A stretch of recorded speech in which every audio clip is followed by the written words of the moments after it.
problem for you. Here it is. Okay? You make $200 a week working for your dad. Okay?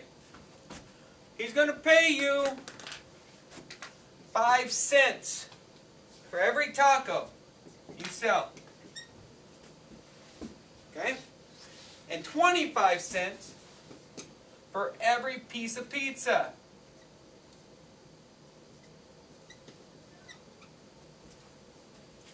Okay? You sell 1,360 pieces of pizza and tacos together. You don't know how many? You know you, so that many, right? Both of them together. And you made $200. No, sorry. You made $300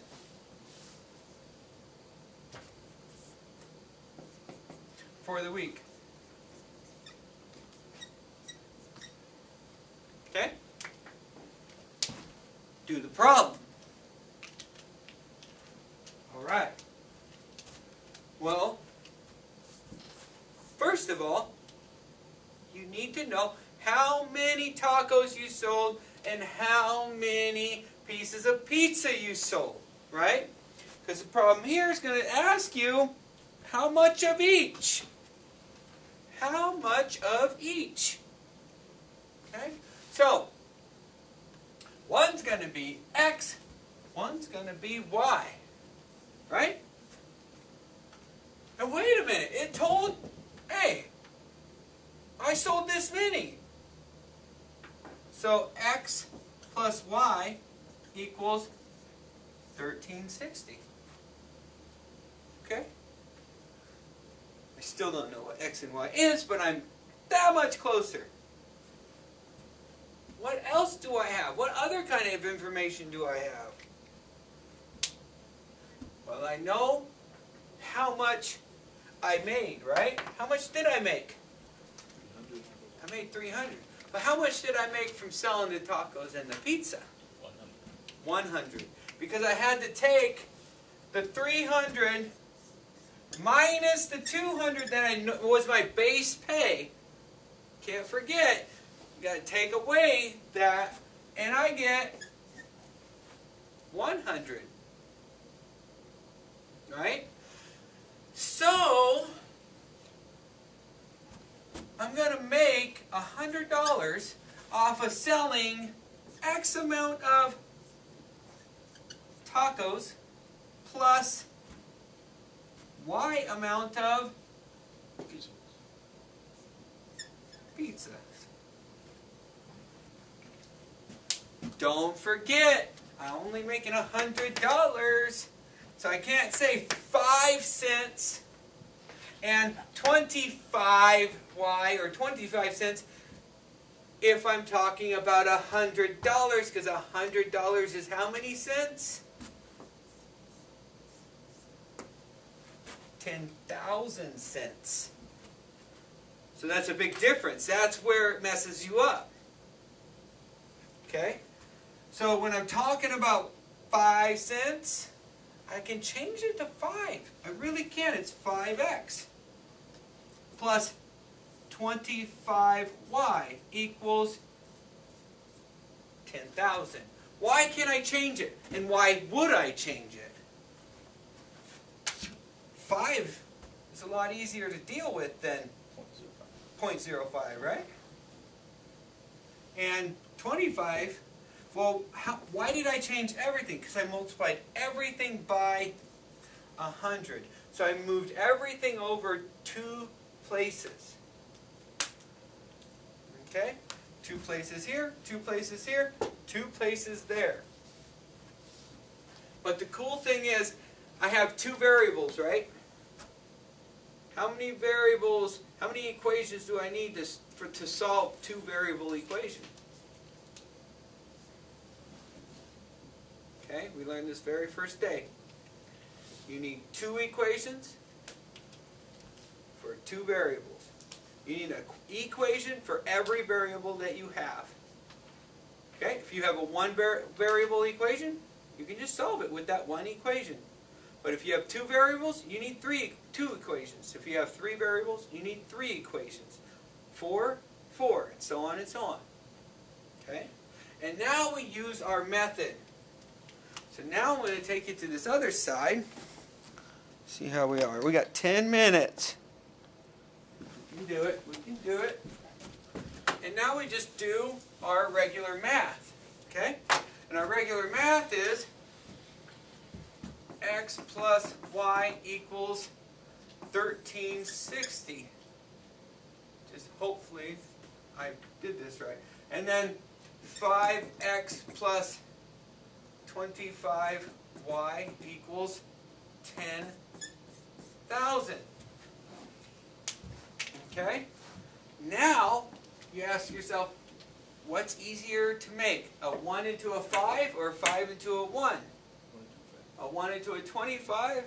So which one do we want to change? And if it's as easy to make 5 into a 1 as it is 1 into a 25, then which one should we change?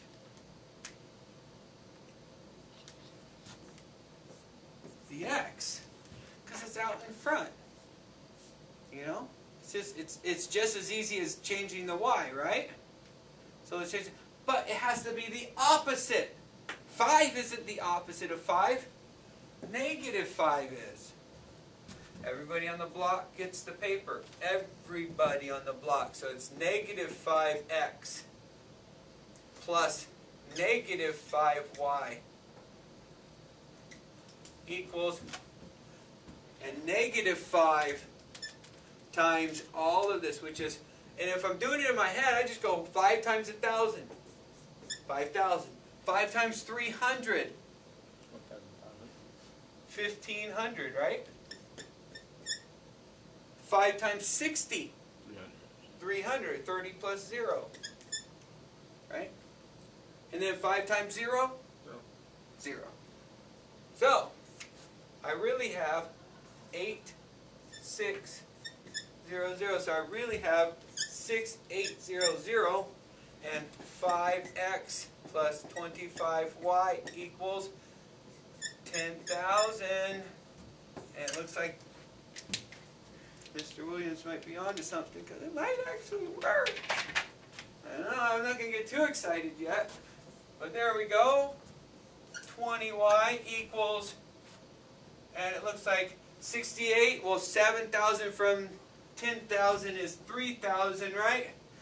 Plus the other 200. 3,200.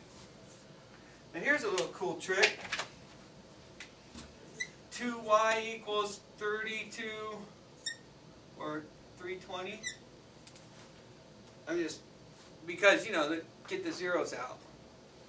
Since this has a 0 and that has the extra 0, take a 0 off of both of them. And then divide. Little tricks. Because when we're doing it without a calculator, little tricks are very, very, very helpful. Okay? So, y equals what? 320 divided by 2, or 2 goes into 3 once with 1 left over.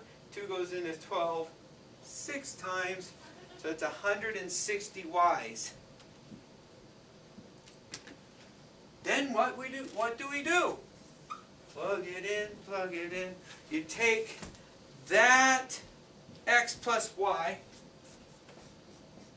equals 1360. Well, geez, why did I choose that one? Why wouldn't I choose this one? Why would I choose this one to plug in a value? Simpler. The x is by itself. I'm trying to find x, right? X is alone. X plus 1,600, or 160, equals 136. So what happens? X equals minus 160, minus 160, and I get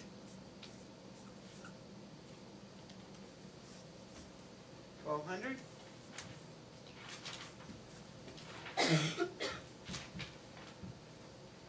So where's my intersection? And what does the intersection mean? 160. What does that intersection even mean? It means I had so many. This is one equation, right? This is how many pizzas, or how many pizza slices, right? How many pizza slices and how many things I sold, right? So that's positive. I always sell more and more and more, right? What else is positive? Well, this one. The amount I sold, right?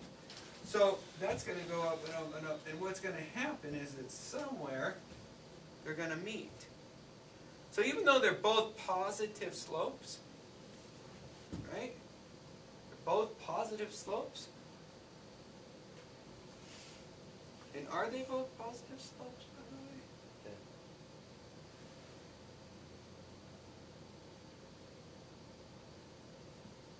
Oh, negative 680. They're both actually negative slopes when you really look at it. Because if I move this over, it's going to be negative x, right? It's going to go down at -1. If I move this over, it's going to go down at a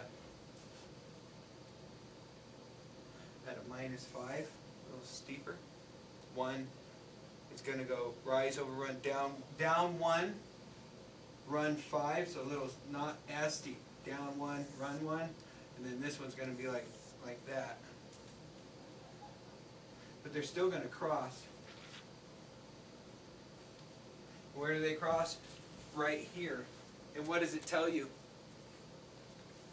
How many pizzas I sold and how many tacos I sold. So to make that $100, how much did I have to sell in a week?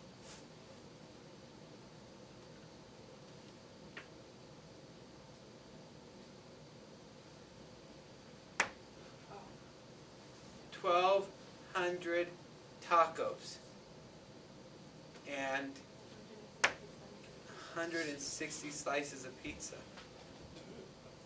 Wow, you are a busy, busy truck, right?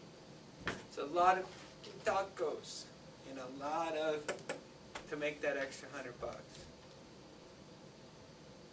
So if you do know the math, you'd be like, Dad, to make that $100, I'm gonna have to, no way, I need to make a little more money per taco and per this and per that. And that is the start of your business calculus, is to figure out, hey,